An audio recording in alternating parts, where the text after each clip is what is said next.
do the work for us behind the scenes every day. It truly takes a village. All right, and that one, we'll get started with Tony then Lou. Amber, with the status of labor talks with so many free agents, with an expansion draft, do you have any idea what this offseason might even look like? Every day, people do the work behind the scenes for us. It truly takes a village. All right, let's get started. Amber, considering the status of labor talks, the many free agents, and an upcoming expansion draft, can you even imagine what this offseason could look like? Picture waking up to a headline that doesn't just break the internet, but threatens to completely shake the foundations of professional women's sports in a single morning.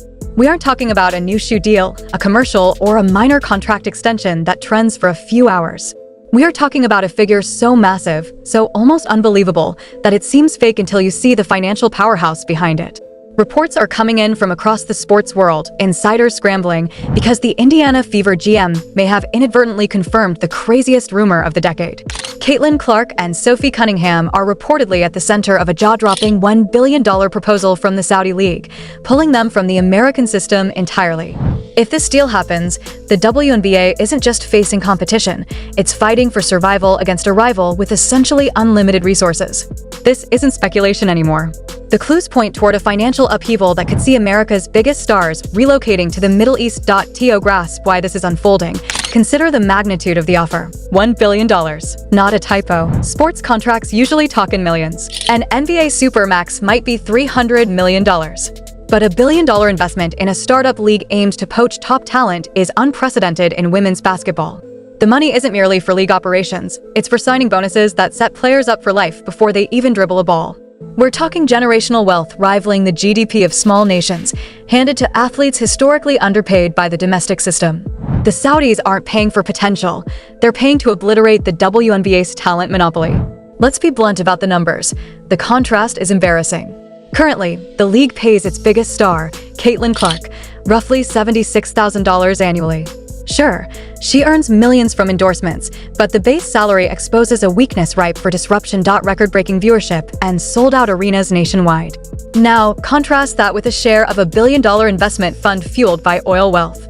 This isn't merely life-changing, it's empire-building money that could instantly transform a 22-year-old into one of the wealthiest athletes ever.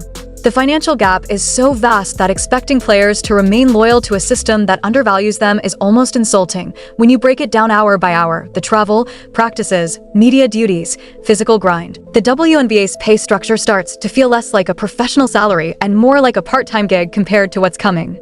This is where things get messy and the underlying fear becomes obvious. Recently, hints from the Fever front office have pointed to unprecedented external pressure regarding their ability to keep the roster intact long-term. While Saudi Arabia wasn't explicitly mentioned in statements, the tone shifted from building a dynasty to barely holding the team together. When a GM acknowledges offers from non-traditional markets, eclipsing the entire league's salary cap by millions, the implications are clear. They are terrified because no collective bargaining deal or team culture can compete with a blank check.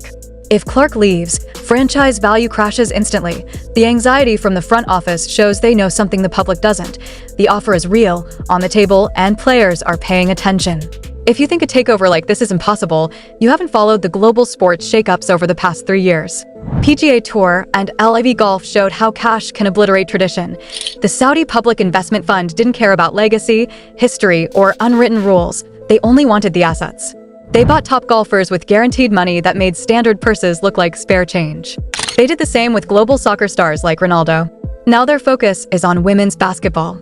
Their tactic is simple: identify an undervalued, highly popular asset and buy it outright. Currently, no asset is more undervalued or viral than the WNBA's top talent. They're executing the same strategy that shook the PGA Tour, and the WNBA is financially less equipped to resist. But this isn't just about Caitlin Clark carrying the league. Including Sophie Cunningham is genius for marketing and entertainment. Sophie adds grit, trash talk, and viral energy whenever she's on the court. High-drama energy of Cunningham. This proposed Saudi league isn't just about basketball. They're engineering a global reality TV spectacle. To capture the American audience, they need personalities that ignite debates, fuel social media storms, and keep viewers hooked. Cunningham brings the fire, the confrontations, the drama, while Clark delivers the purity, the finesse, the highlight reel moments.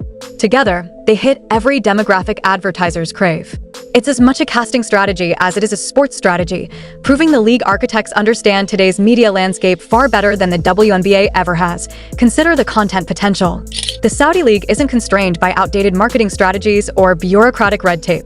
This is a league tailor-made for TikTok, Instagram, YouTube, platforms where Sophie Cunningham's fiery court clashes and Caitlin Clark's logo-busting shots go viral instantly. These investors know that eyeballs equal money. They aren't simply purchasing elite athletes, they're acquiring influencers with devoted, massive followings. The WNBA has long struggled to maximize player visibility, often tangled in identity politics or missing viral opportunities. A brand new league with limitless marketing resources could transform Clark and Cunningham into global icons on the scale of Messi or LeBron within just a single season. Fans would likely follow every move, cameras tracking their practice sessions, documentary crews capturing the behind-the-scenes grind, and high-end production making current broadcasts feel amateur by comparison. And for the players, the reality grows even more intense.